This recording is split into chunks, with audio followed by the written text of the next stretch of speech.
For Complex News, it's 360 with Speedy Morman. I'm him, and right now we are at the Motorcycle Mall in New Jersey, and we've got a special one today. We've waited a very, very long time for this one. It is the Chasers, 18th Street, North Philly. Yeah. Meek Miller's in the building. Meek, what's up, man? How are you? Ain't nothing, chillin'. So, grinding. from, you know, Make 'Em Say and In My Bag to this, you know, we've got bikes with your artwork on it, and, you know, you've got 5 studio albums at this point. It's Expensive Pain. That is the name of this new album. What does it mean to have seen this kind of transition from those days, Make 'Em Say, to like right yeah, now? even Make 'Em Say, really, I got 10 albums. I got 5 studio albums. Studio albums, $1 billion company. But before $1 billion company, I was like, I had albums out on the street that led up to me like getting a deal. So, you know, of course it's great to obtain your dreams and be like chasing down your dreams and catching up to them. So, you know, this is today. This is the reality of like 100 nights, 100 days of grinding, chasing what you chasing. We still got a long way to go. Yeah. I mean, at that point, you were still directing people to meekmillflamers.com, and now you've obviously are directing people to your own ownership things, you know what I'm saying? Things that you will really have the leadership over. And so, you know, just to see that transition of yourself from, you know, an artist from Philly to like a businessman and a mogul of sorts. How does that feel? Yeah, it felt great. It felt to make money and be able to do business. Of course, gonna feel good. We don't come from the world of. I come from poverty. We don't come from the world of like learning how to do business and handle money and manage millions. So you know, it's a task, but you know, it comes along with the success and things like that, kind of. So business, I would say, like another job on top of the success that you know we gotta learn how to do along the way. But of course, it feels great to be able to, you know, level up. Yeah. Does it feel normal yet? Because I think back to like old interviews, you're like, sometimes I look in the mirror and I'm like, is this really me? I think there was a line on, I think Cold Hearted 1, you're like, sometimes I look in the mirror and ask Meek Millie, is this your car? Like, do you have those moments still where you're like, oh shit, like I really did this? Yeah, I had the moments every day. Right now, I just bought my young boys dirt bikes in the store right now. Nobody never bought me a dirt bike. I always wanted a dirt bike my whole life. And if I did end up obtaining a dirt bike, it was like a 1980. So being able to buy my son and his friends and brothers and them bikes is like, you know, it means a lot to me. I still appreciate that. Flying a jet, being able to take care of my mom, my sister and them, appreciate that. Hanging with billionaires, I appreciate that. And just being from North Philly, where I came from, to be able to obtain this type of shit, I appreciate it. Every day I think about it. That's special. So Expensive Pain, that's the name of the album. Yeah. And it's deep, right? Because if you really get into like the theme and the meaning behind the theme, it's like, to me, it has a lot to do with sacrifice. And I've heard you explain it a bunch of times, but you know, Expensive Pain being like, you know, when sometimes you're out hustling and trying to secure your future and bad things might happen. So how do you explain what something like Expensive Pain is without just being so obvious? What's that deeper meaning of Expensive Pain? There's so many ways. I never really think about it, but Expensive Pain is just, like my son had a football game today. I had to do a Complex interview. So instead of getting my son not missing his game, I got him to come be a part of the Complex interview. You know what I mean? Really, I would have canceled the Complex interview, go to my son football game. He just started playing football probably, this year, probably 2 weeks ago. So, you know, it could have been like a small Expensive Pain in the middle of that. So, you know, it cost my son his football game to come here to be with us because I know they love bikes, him and his friends today, here with me. So that's just a reason. That's an example. Being in the studio every day to 8 o'clock in the morning is Expensive Pain. You got a girlfriend in the house, most girls ain't really trying to wait for nobody to come in the house 8 o'clock in the morning and you out every night, all day sacrificing to feed your family or to make it to millionaire status to overcome poverty, you know what I mean? That's just expensive in itself. It's a lot. It could be anything. It's like we call John in Philly. John could be anything. It means anything, yeah. It could be a pretty girl. It could be a brick. It could be a gun. It could be money. It could be anything you want it to be, kind of. Expensive Pain could be anything you want it to be, like in your own way. So and my main expensive pain is just being a sacrifice for my whole family generation and having to work nonstop and help my family overcome poverty, kind of. And I live expensive through that at the same time. Yeah. My expensive pain could be just making money off of my pain. Yeah. I make millions off of just expressing my emotions, the things I went through. So that's really my expensive pain too. And you Call said that that expensive thoughts. Expensive Thoughts. Yeah. You said that Brent Fayez is the one who kind of gave you, I think you said it on $1 Million Worth of Game. Yeah. Brent Fayez is the one that gave you the inspiration behind naming it Expensive Yeah, Thoughts? my album was called Best Summer Ever, but the summer was kind of getting over with, it was taking long. And being as though with the label, I wanted to drop a certain date. They said it wasn't enough time and pushed it back towards October. So that title ain't really make sense anymore anyway, so I was thinking about changing my title. When Brent came in the studio, we was working on a song. He was telling me like, he had heard me playing Blue Notes with me and Uzi. And he heard I said, the nigga, this Expensive Pain. After the song played, he was like, that name is crazy right there. That just sounds crazy, Expensive Pain. And then, you know, I had took that and turned it to the album title right there. And we rock with it from there on out. Word. Yeah. That's one of the changes. Shout out to Brent Fayez too. He helped me come up with my album name. Yeah. That's one of the changes that you made, but you also said on $1 Million Worth of Game back, down to the last minute you were changing things. You said you had changed your album like 3 times in the last 2 weeks leading up to it. Yeah. What did it look like before it was the Expensive Pain iteration that we see? Yeah, it's always hot, but Cardo, a producer I work with, he came in the studio like me. He always got serious music. Like, I think this one should be a little bit more funny. And I did want a fun album this time instead of like my last album I got was Free, Traumatized, Championships, the song and shit like that. It's like a pretty much serious CD. This one I wanted to be more fun, kind of like for my vibe and what I'm getting into this year, this winter, and leading into 2022. Do you have songs on it for you that maybe mean a lot more than some of the other ones? Do you have favorites? Because on first listen, the 3 standouts. I mean, I saw you tweet, you know, asking people what theirs is, and everybody has different favorites. But for me, the one is Expensive Pain. The title track is really it for me. Yeah. And then Cold-Hearted, of course, that trilogy. And then Hot with Bag is crazy. Yeah. Do you have maybe 1 or 2 that really mean a little extra to you? Yeah, I got the songs I go back and play. I don't think they mean extra, but the ones I go back and play is like 100 Miles an Hour, Love Train, Love Money, I play all the time. And I'm talking about what I personally play in the car. So you don't listen to none of the ones that I said I like? Yeah, I do, but like if I'm in the house, probably like the shit I'm playing all day, like the songs you playing, like the real shit. Expensive Pain, Cold-Hearted 3, I listen to that late night type shit, chilling. But when I'm outside about to work out, I'm listening to Hate on Me Now, 100 Miles an Hour, Bia. If I'm messing with a girl right now, I'm banging the shit with Kehlani? With Kehlani.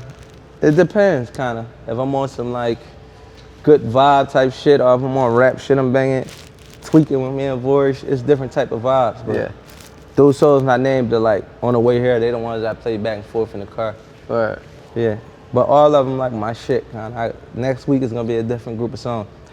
That's what I was gonna ask you. So you said, you kind of teased it that there's an extendo pack coming. Is that a deluxe version? Is it a whole new? I'm changing the game. We ain't calling it the deluxe. I don't even know where the deluxe name came from. I don't know what a deluxe is. We're gonna call it extendo, and we're gonna make it longer, and we're gonna basically update the playlist. Okay. Yeah, we're gonna update it to probably 32 shots or something like that. 32? Now, I ain't gonna say 32, but that's what an extendo is in the hood, so you know. That's how far we might take it. And are you just gonna slap those new records onto this project here? Yeah. And it's still gonna be called Expensive Pain, it's just gonna be an extra... Expensive Pain, extendo version. Yeah. Copy. Like doing like a whole new thing. A whole new vibe. Yeah, people usually do deluxe, it's 2-3 records. This is gonna be more than 2-3 records. Cause like, in music, like, I got money, I make a lot of money, I make business moves, but I got a point to prove, like, from here to 2022, people don't really be fucking with me like that, so I'm gonna keep like charging the doors every 3-4 months on some rapping shit, probably until the next 3 years, until I don't feel like rapping no more. I got like 3-4 more years left. Really? Yeah. 3-4 more years left of music and that's it? That's it. I've been rapping since I was 23. Oh, I know. We're gonna talk about that in a minute, but really just 3-4 more years. Yeah. Yeah, I can't be performing forever.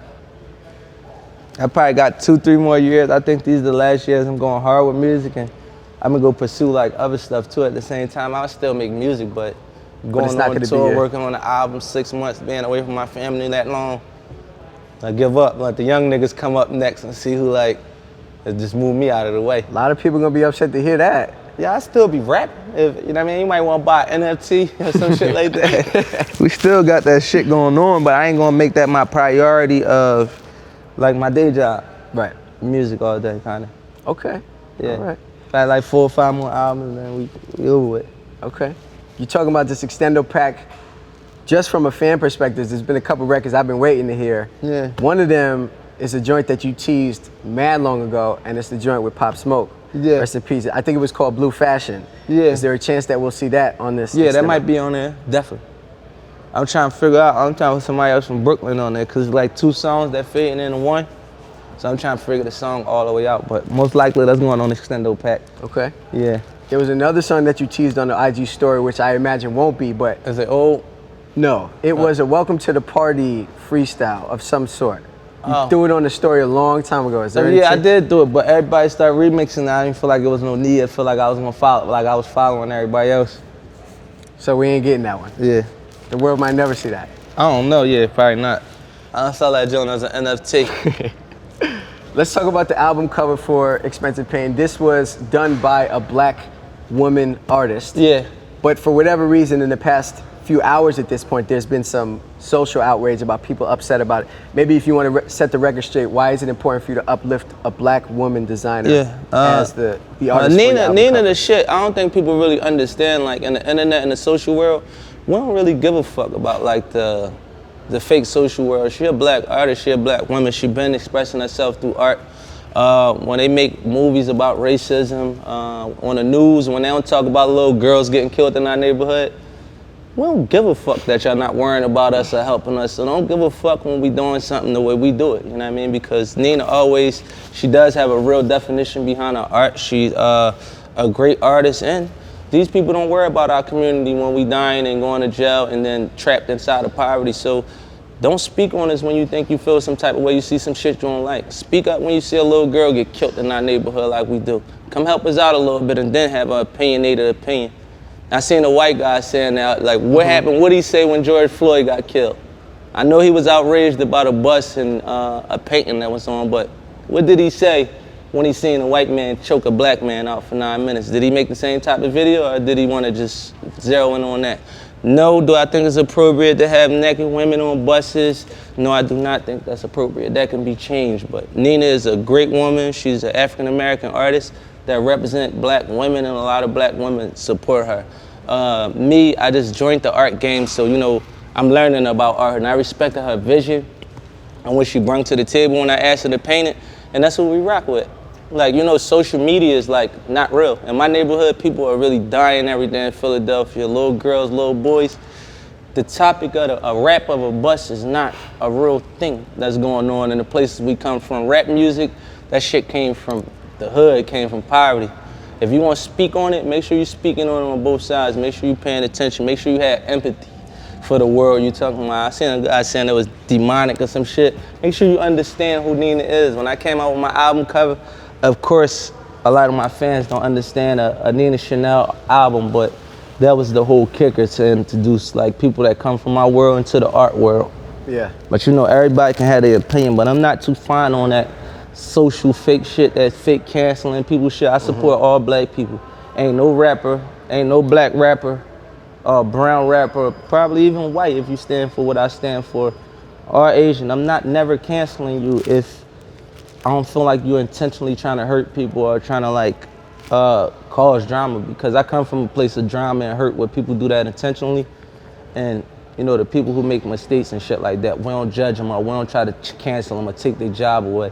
That's like some loser type mentality some losers on the internet made. And you know, that shit bullied people for a long time. Like Corey LeRae, I watched Corey LeRae say, I seen it the other day, I'm like, yo, don't ever say no shit like that again. We've been shitting on the internet and losers that talk shit on the internet for probably 10 years, me, myself, they ain't never make me want to quit.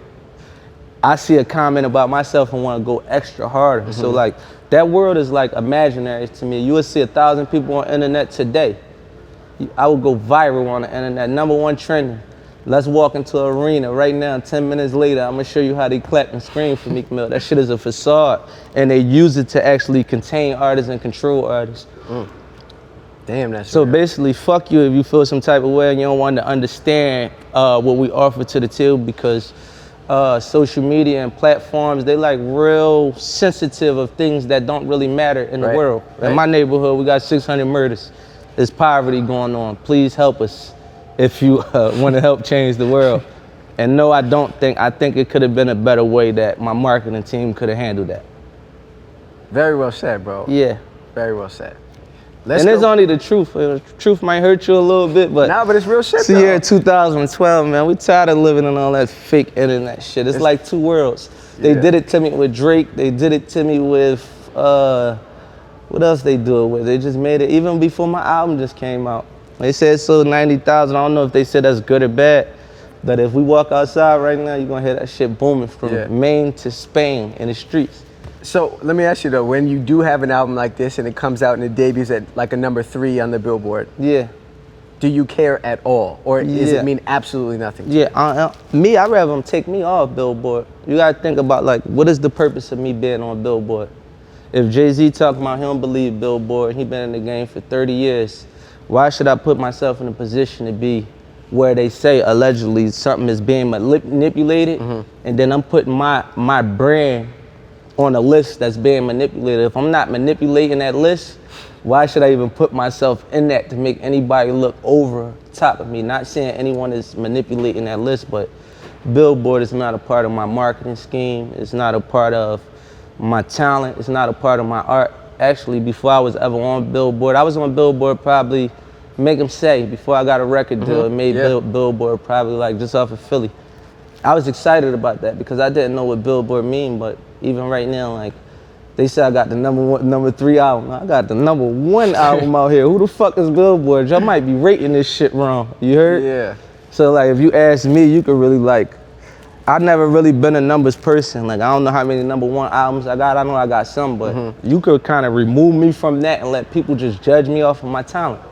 I want to be like your therapist when you hear my music. I want you to have fun. I want you to party. I don't want you to look at it to see if I'm number 1, number 2, number 3. Because all that is basically on Billboard. They say I'm number 3. I got the number 3 album. I just made a company 300 million. That's it. You heard? Yeah, that shit, Meek. Yeah, we need to know, like, I want you guys to judge me off of my impact. Right, and not off just the money I'm making off of my talent, not off of a list where you can only buy my shit through a certain avenues. And basically, my fans don't really have credit cards like that. My fans are in jail. My main fan base is in jail, and they come from poverty. And my music kind of spread it beyond that. So like, I try not to really indulge my world into that. Yeah, but I still want to do business and make money because it is a business that we in. That's like Hope said something like, we used to look at billboards, but we was young. Now we look at billboards like, is you dumb? Because basically in my world, to me, it's a marketing scheme. You're able to rate me in a certain way. I don't feel like I'm number 3. Why is it number 3? Let's go with, I feel like every half of the prison system had to buy my album when it come out. Do I know what the numbers is? Fuck no, I don't know what the numbers is. You ask me, did 10,000 people in from Philadelphia to LA buy my album? I'm gonna tell you, yeah. You heard me? It's just like, I don't understand that system, and I didn't come from that system, and I kind of got wrapped up in that system through signing with a major company. Right. The new way I'm taking about this, like, you could just remove me from all that shit and let the people judge me off of who I am, because it kind of controls my brand further than myself. And I don't want to be in nobody's list as a competition. I've been doing this shit for a long time. It's like the Grammys. I don't want to, if I ain't gonna win and I ain't gonna get credited the proper way, like if the person that's doing the Grammys ain't gonna analyze my album the right way, I don't even want you hearing, I don't even want you rating my shit. You don't know it. You can't listen to Cold Hearted 3 and feel the feeling I get. You can't listen to, what's the other song you said? Expensive Pain, yeah. And get that feeling that them kids getting on the east, west, south, and north of America. I don't even want you to be able to control my marketing or the way the Meek Mill brands look. You could just leave me in the dark underground. Yeah. I'm a millionaire now, and they got the internet button where you could just sit that shit on people's doorstep, and we know how to do it. Well, you say you're a millionaire now, but you weren't always, so let's go back a bit to the beginning. Yeah. And I think a big reason why a lot of the fans really resonate with you is because we and the fans at large were able to watch you progress in real time. Like, your videos and your journey has been very well documented on YouTube. So, you know, do you ever go back and watch your old stuff of when you're on the block, you know, rapping with the braids? Like, do you ever go and just search that up to bring you back to that essence? Yeah, I was watching it last night with some girl. I was watching just smoking weed, just watching old videos. I mean, when I was 18, 19, just to get the feel of how I felt that day and get like my hunger. Like I might have had $6 in my pocket that day or $25. I could remember from what I had on that day, all that footage. I'm like, damn, I was broke. You need to turn up and have that hunger that you had right here. And that's what kind of I was doing for like Expensive Pain. I got a lot of new flows and like some of the songs that sound like I'm hungry because I went back into the mode of like where I was at before I got on kind of. Yeah.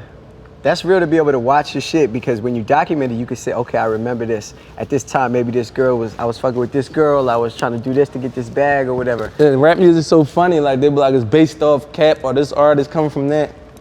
You ain't got to check.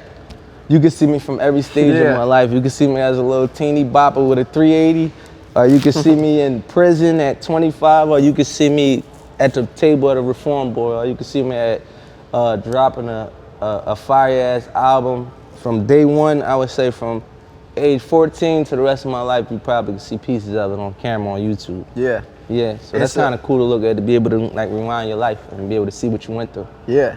Once upon a time, you were a part of the Lights Out Clique, LLC, your first ever group. What can you tell me about that time? What a lot of people don't know about that. What was that time like? Oh yeah, Lights Out Clique was probably the foundation of me like really taking rap serious. I had like 2 or 3 friends that was like, one of my friends, he knew how to do like the karaoke machine, like where you put like tape on top of like a cassette tape, and then you put it in, rewind it all the way to the start, press record and play. We plugged the microphone in and start recording. Every day we should go to my mom's basement and start cooking up, like recording on tapes.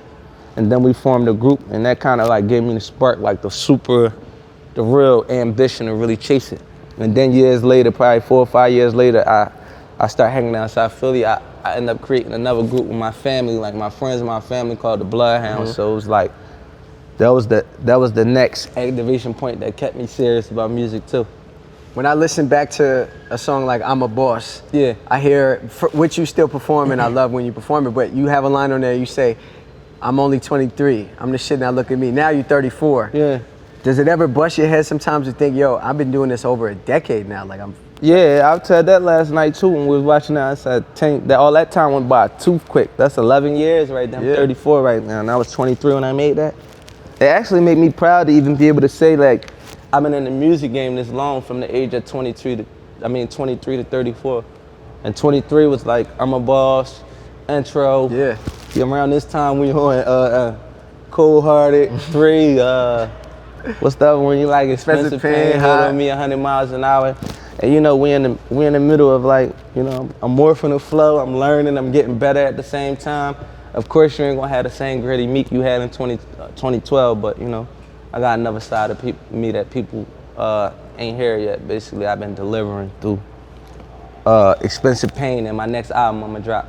Yeah, I like that. On I'm a Boss is, of course, Rick Ross, and at that time, that's kind of like when you guys joined forces. And I remember hearing a story vaguely about you wanted to make a good impression on him, so you wound up renting a car or something like that. What happened? What was the story behind that? Yeah, I was going to Ross' house, and I always seen Ross with like all the fire shit, all the fire cars and shit like that.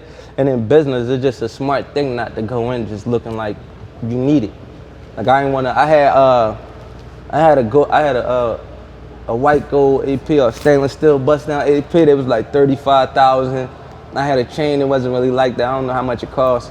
But I'm like, man, let me rent this Phantom right here so I could pull up and we talking business so you can respect me a little bit more as a businessman. As soon as I rented that shit, the battery died at the mall.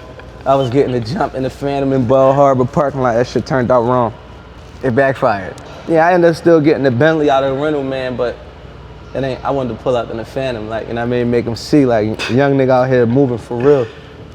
Do you think it's important sometimes to make that good first impression if it means investing in yourself a little more for that image? Yeah, I don't think you gotta go rent no Phantom to do that. You don't even have to fraud to do that. You could just make your best impression that you're capable of. Like, you don't have to go get nothing that, like, you don't actually got. Me, that was just my plan. That was a freestyle. I was on my way to his house and riding past rental places and like, pull over right here. Let me try this shit real quick. It wasn't a part of my plan, but I just think you should always make your best impression on somebody. It's like coming to a job interview high. I don't want you being my accountant if I meet you, you high. I don't want you to be my driver if I meet you, you high. My engineer, you understand? So it's better if you make your best impression if you're trying to like actually score something. For sure. Yeah. Now, that's when it was like we see Ross, we see you. Yeah. And now these days you've obviously grown, you've signed your own deals at Roc Nation, your own imprint. What is the status now? Are you still with MMG or are you not a part of it? I'm signed to MMG Atlantic. Okay. Like Roc Nation ain't my label. Roc Nation is a management company that, No. like works with me. And me and Roc Nation got like a label deal on the side of all that. Right. Okay. So it's MMG Atlantic and then it's me and Roc Nation with a label deal on the side that's separate from that. Gotcha. Okay. Yeah. Is everything all good with you and Ross? Because there was rumors on the internet about some birthday party, somebody get let in or something like that. When you type my name, you might see 90 things. I got 7 babies. I got beef with Ross on the internet. I got beef with all types with academics. That shit is not my world. And it's like kind of something like it's hard for me to cater to and keep up to because I gotta see it every day. I try to remove it from my life because it ain't real. And I don't really speak about it like in a real way. Yeah. Especially when it comes to like interviews, but like debate, is Meek Mill, we asked Meek Mill, is him and Ross beefing? I don't even want that type of narrative on me and the people that I made millions with and came up with kind of. And companies and blogs, they do that through like interviews. That ain't the way. I try not to even speak on that word. I say no to that. Kind of like, if you type my name in, you watching this interview right now, I actually did that with a girl yesterday, how we got to the older videos. You type my name in and say everything under the sun. You could click on it if you want, if you choose to. But me, I ain't clicking on no shit that's made up by nobody and I don't actually know like the foundation to it, so no. It's a kind of a full circle moment because obviously we're sitting here amongst a whole bunch of bikes and stuff, and the bikes is what was the thing that got you sent back to jail unjustly. But now you've kind of taken it and are trying to change that stigma about it. What is it about bikes that maybe means so much to you? What is it about bike life that like resonates with me so much? Bike life with me resonate with me and bring my community together. Like when we were stuck on the corner, and we're getting shot down, the cops locking it up. Nobody wasn't worrying about what we was doing. They ain't give a fuck. Like, die, go to jail. We obtained dirt bikes and, you know, that was like our freedom, how we get away from the corner, get away from a bad environment. Once we did that, riding dirt bikes is not breaking the law. Once we did that, they created a narrative that it was like a crime, kind of like how they did skateboarding in the 90s, and it's something that we fight for, you know? In our neighborhood, people get killed all day. People get robbed, people go to jail. The good kids that ain't got nothing to do are the people who are like expanding their mind. We ride dirt bikes, it brings us together. Like if you watch blogs, you see Asian kids, white, black, Spanish all in one neighborhood. Asian kids in our neighborhood, he could have a brand new bike from here, cost $23,000. If he with us in the hood and he on his bike, doing what we do, we ain't let nobody touch his bike. Like it's a different thing. Some white kids come from the suburb down to our hood.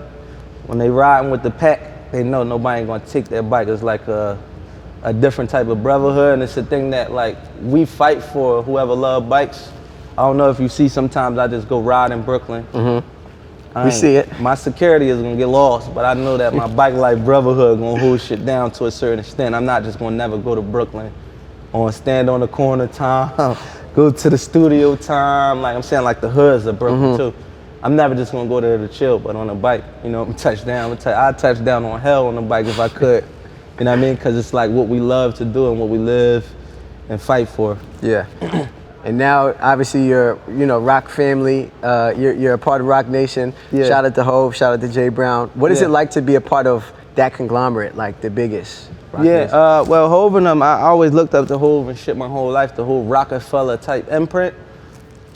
So to just be in that is like a dream in itself. Like I never get around it. Like we don't never fan out. We from Philly. We don't fan out. We don't do too much. We don't play like groupie games. But in my head, I always try to keep like the feel of like, yeah, you with Jay, and still knowing like I'm the shit too, and respecting him as a man, but still knowing in my heart that like I admired somebody like him and his blueprint and everything he went through to get to where he at. So to be a part of that is like it's like a dream kind of. That's what we should dream up back in the hood. Yeah. Of running with Jay and them, and now like we running with Jay and I'm doing business. That's so fire. Yeah. And I remember hearing you rap on songs about wanting to or not stopping until you get the whole record, and then you got it, you know, on What's Free. How did that record come together? Like, how did you and Hov even get on that track? What's Free was a record. I think I was giving it to Ross, and then I ended up getting a verse from Hov for it because I had something to Hov before too.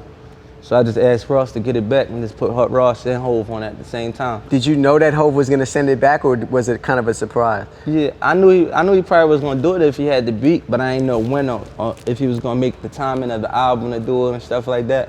We don't really do like the relationship like that. I just do it. Yo, if you can bust it down because we do a lot of other stuff together too. Word.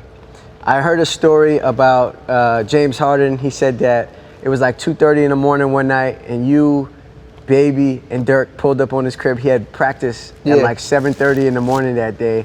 He wound up breaking night with y'all. Do you remember these studio sessions? What is a night like that like? Yeah, I remember that like yesterday because he had to go to practice like 9 in the morning. He stayed up till like 6, 7, went to sleep for like an hour, went straight to practice. And then came back and took his nap after like a full day, like out all day doing whatever we was doing, all nighter from 2 a.m. to 6 a.m. in the studio, practice at 8. And then probably take a 2-3 hour nap at like 4 to 7 and then right back in the mix. And at that point, you, Baby, and Durk were all cooking up. And it's been said that, Durk and Baby, they wound up releasing a project together called Voice of the Heroes. It's been said that you were supposed to be a part of that project. Is that true? Yeah, I was supposed to, but just like my business, the way I run my business is different. Like when it comes down to the business, like we didn't really make it match up all on our side. And I think we all agreed that it was just better for them to do it at the same time because Baby and Durk is like around the same age bracket and they on fire at the same time. But it definitely was a cook up in the beginning. Like I still got 20 more songs with Baby and Durk in the cut. One of them might be on the extendo pack. Only 1 out of 20? Yeah, I'm not gonna flood my whole CD with Baby and Durk. I already got them on sharing locations, and now the extendo pack, it may be a possibility you got them on there. It ain't a group project. I would love to have them on there 30 times if I could, but albums don't really work like that with critics. Yeah. There's a couple things that I just wanted to ask you about throughout your career. They're kind of just sporadic, but there's a line on one of my favorite Meek songs ever, 1942 Flows. You say, I gave my mama 10,000 at least 1,000 times. Yeah. Is that you just talking hot shit on a verse, or have you literally given your mom? Yeah, I gave my mom more than $1 million. That's $1 million, ain't it? Yeah. Yeah, I probably gave my mom more than $1 million. Now my mom got black cards, so she unlimited. Like. So that's what I was gonna say too. I remember you tweeted a picture of your mom's welfare card, and then under it was an AMEX black card. Yeah. What does it mean to be able to do something like that? I take those pictures for examples to show people like, all right, you go from my mom just had an access card, now my mother got a black card. This is like a sign of motivation. You could be the one that changed your mother's life, change your life. Phil, that was one of the points that let me know shit real when I was giving my mom a black card. And she had bad credit her whole life. I had bad credit my whole life. My mom put bills in my name since I was 6. So to even to see my mom and be able to live better and not have to work off her back at the age she at right now is like an accomplishment for me. Yeah, and we heard somebody like Nip say, he saw his grandmother on a jet. You build your grandmother a house. Yeah. Taking your family out the hood. Why is it important to be able to do things like that? I just think that's just priority. What do you do it for? Like a lot of people come get rich, make money, and get into this game and start taking care of women and people that they met along the way that they were sacrificing for. My sacrifice was always for like my mom, my grandma, my immediate family that played the part in my support, that loved me, sheltered me from a kid up to I was able to fend for myself. So my grandma was one of them people. So, before I spend $1 million on anybody else, let's get grandma a $1 million house. My mom's straight already. I'm working on my sister, everything she needs to do right now. So it's like really like making sure. My dad died when I was younger. It's my grandma's son. So I just made sure I handle everything that my dad was supposed to do, kind of. Make sure I stand on that. I want to talk about this quick tweet about Squid Game. Yeah. Squid Game is the most popular show on Netflix right now. They say it's going to be the most popular show Netflix has ever had. And you kind of likened it to what life is like in the hood. Yeah. Clarify that. What do you mean by that? They're basically saying, like, if they taking people and telling them, like, you in debt. If you get out of debt, you can get these billions of dollars. In the hood, we are all in debt. Everybody is in the hood is in debt. Where people, like, you see when things got so to survival mode, when people would even push each other off the glass to make the next person fall to survive, that's kind of like a crab in a barrel mentality. That's the mentality that I came out of, that we come from in the hood, where everybody is at, and I wouldn't say everybody, but 90%, 95% of the people are at a desperate state where they're trying to survive. So when you're in survival mode in a desperate state, you don't really think about the decisions you make and how you make them. You know, you just kick into survival mode. Yeah. And that movie is like a perfect example of humans kicking into survival mode. If you take Asian people and put black people in that video, that movie, that'd be a whole different movie being talked about right now. Yeah. And it'd be super controversial, way more. I know it's probably controversial already, but just substitute those Asian people with black people and you will see poverty placed inside of a movie, basically. Right. My last question for you. It's been dream chasers since the beginning. I imagine that the dreams that you're chasing now are different than the dreams that you were chasing when you first came up with it. Yeah. What dreams are you chasing now? When Meek Mill is looking at his vision board, what dreams are on there for Meek Mill? Me, I'm trying to obtain another level of money because I got next level bills now. But me, my dreams is like really get my life under control while I'm making money, so I could get back with my family the right way, because we've been on the road for 10 years, like sacrificing, making money. That's a part of my dreams, my next level.